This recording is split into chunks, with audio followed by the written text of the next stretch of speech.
Hello students, good morning. Let's start today's topic. Our today's topic is about class +2 chemistry colligative properties.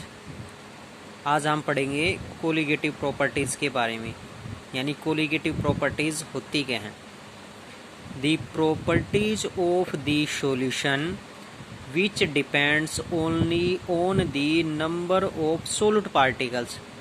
यानी हमने अभी तक properties solution की भी पढ़ी हैं, सोल्यूट की भी पढ़ी हैं और सॉल्वेंट की भी, लेकिन यहाँ पर हमारे पास सॉल्यूशन की प्रॉपर्टीज किस पे डिपेंड हो, only number of solute particles, सिर्फ सोल्यूट पार्टिकल्स पे नंबर पे डिपेंड हो, but not on the nature of the solute, यानी जो सोल्यूट है उसकी नेचर पे डिपेंड ना करे.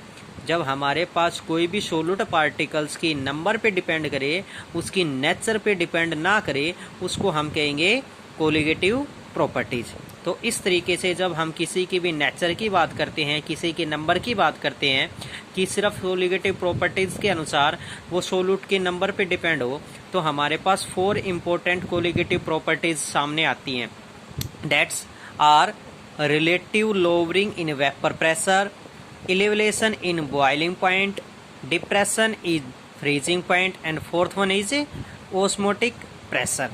तो आज हम स्टडी करेंगे फर्स्ट कोलिगेटिव प्रॉपर्टीज की, और फर्स्ट कोलिगेटिव प्रॉपर्टी है हमारे पास relative lowering in vapour pressure. तो आज हम relative lowering in vapour pressure के बारे में स्टडी करेंगे. तो क्या है हमारे पास relative lowering in vapour pressure? Relative lowering in vapour pressure है हमारे पास अकॉर्डिंग टू रोल्स लॉ. हम रोल्स लॉ के अनुसार पढ़ चुके हैं. क्या था हमारे पास रोल्स लॉ के अनुसार? P A is equal to P note A X A, जहां पर हमने माना था P A vapour pressure of the solution, P note A vapour pressure of solvent pure conditions में, X A mole fraction of solvent. जब हमारे पास solution को हम पी भी मान के चल रहे थे, P is equal to P A is equal to P note A X A. That's since x से always less than 1. क्यों? क्योंकि हमारे पास x से always less than 1 क्यों होता है? क्योंकि मोल फ्रैक्शंस का सम हमारे पास किसके इक्विवेलेंट होता है? एक के इक्विवेलेंट होता है. तो जब हमारे पास एटलीस्ट 2 कंडीशंस प्रेजेंट है, 2 सब्सटेंसेस प्रेजेंट है, तो भाई कम से कम एक की वैल्यू हमारे पास लेस देन 1 ही प्रेजेंट होगी. जब दोनों का सम हमारे पास एक के इक्विवेलेंट है, तो एक की वैल्यू हमारे पास लेस देन 1 प्रेजेंट होगी. तो उसके अनुसार क्या हो जाएगा, हमारे पास vapour pressure of the solution is always less than P note A. तो हमारे पास जो वेपर प्रेशर है वो भी किसके? प्योर वेपर प्रेशर सॉल्वेंट से कम होगा. That is vapour pressure of a solvent. Vapour pressure किसके? सॉल्वेंट से कम होगा. और इससे पहले भी हम रोल्स लॉ के अनुसार पढ़ चुके हैं आइडियल सॉल्यूशन में कि P note A minus P A by P note A is equal to X A. ये हमारे पास रोल्स लॉ के अनुसार वेरीफाई हो चुका है. हम पीछे स्टडी कर चुके हैं. एक बार आप अपना पीछे रोल्स लॉ के अनुसार टॉपिक चेक करना कि हमारे पास कोलिगेटिव रोल्स लॉ में वैल्यू निकल के आई थी P note A minus P A by P note A is equal to X A. Thus हम कह सकते हैं relative lowering in vapour pressure of an ideal solution containing non volatile solute. अगर हमारे पास किसी का भी आइडियल सॉल्यूशन के अनुसार नॉन वोलेटाइल सोल्यूट का वेपर प्रेशर हाजिर माने, it is equal to mole fraction of the solute at a given temperature. वो किसके इक्वलेंट होगा? उसके मोल फ्रैक्शन के इक्वल होगा. लेकिन वो मोल फ्रैक्शंस के इक्वल हमारे पास किस प्रकार होगा, उसके लिए हम स्टडी करते हैं. उसके लिए हमारे पास ये वैल्यू फाइंड आउट हुई थी कि हमने रोल्स लॉ के अनुसार यहाँ पर वैल्यू फाइंड आउट की थी कि X A plus X B is equal to 1 था. तो हम क्या फाइंड आउट कर सकते हैं? X B is equal to 1 minus X A. और हमने यहाँ पर वैल्यू की थी सब्ट्रैक्टिंग फ्रॉम 1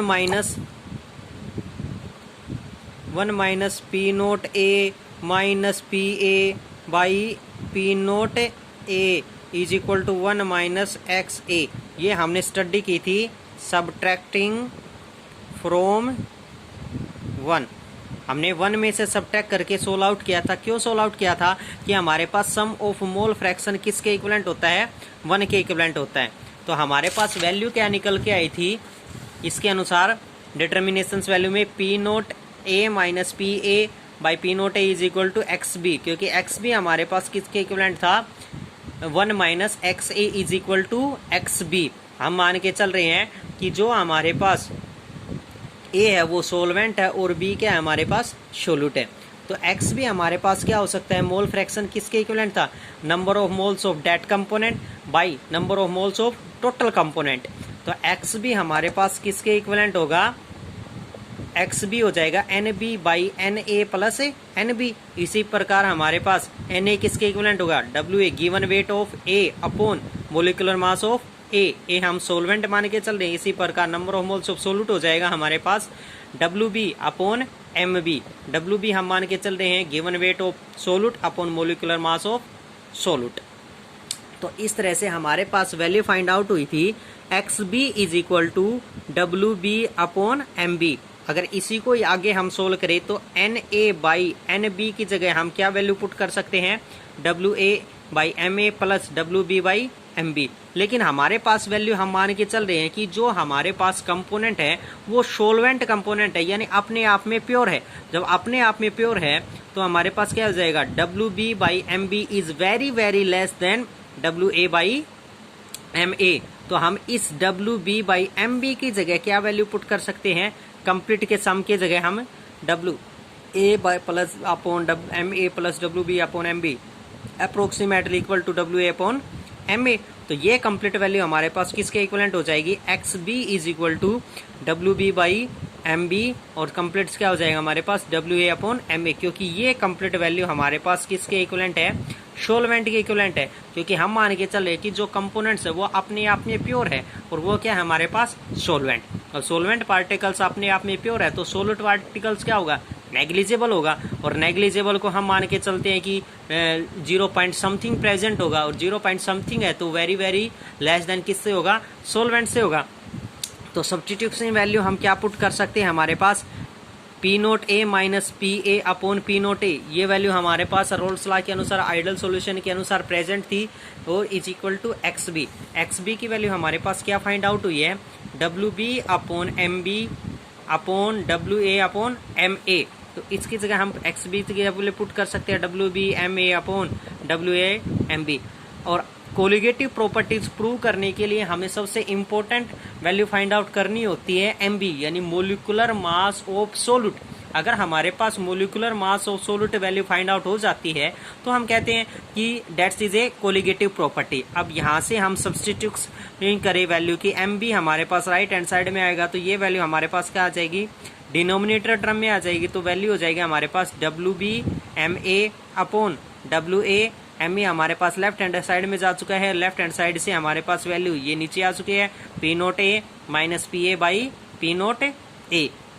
अब इस वैल्यू के अनुसार हम देखें कि डब्ल्यू बी क्या हमारे पास वेट है किसका, सोल्यूट का, जो हमारे पास गिवन होता है।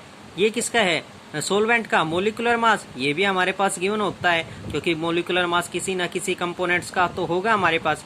W A given weight of solvent, P note A minus P A by P note A, pure vapour pressure of solvent, vapour pressure of solution, pure vapour pressure of solvent, सभी कुछ value हमारे पास given है। तो हम क्या कह सकते हैं, it is a colligative properties. जब हमारे पास एम बी की वैल्यू फाइंड आउट हो जाती है तो एम बी की वैल्यू फाइंड आउट होने पर हम ये कह सकते हैं कि that is a colligative properties. और हमें यही प्रूव करनी थी कि ये हमारे पास कोलिगेटिव प्रॉपर्टी है या नहीं है।